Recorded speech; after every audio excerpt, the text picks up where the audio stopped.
In conclusion, in this course, we looked at the process of starting meetings and webinars using Zoom.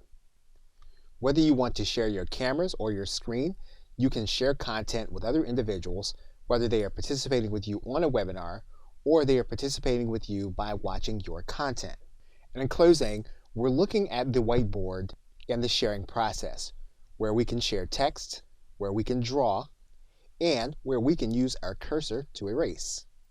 We also looked at doing webinars, where we can operate in practice mode, and where we can also share Q&A and polling.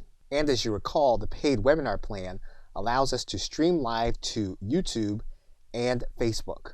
We looked at integrations for storage, and we also looked at the app marketplace, which is only part of the paid plan and allows us to connect to third-party applications.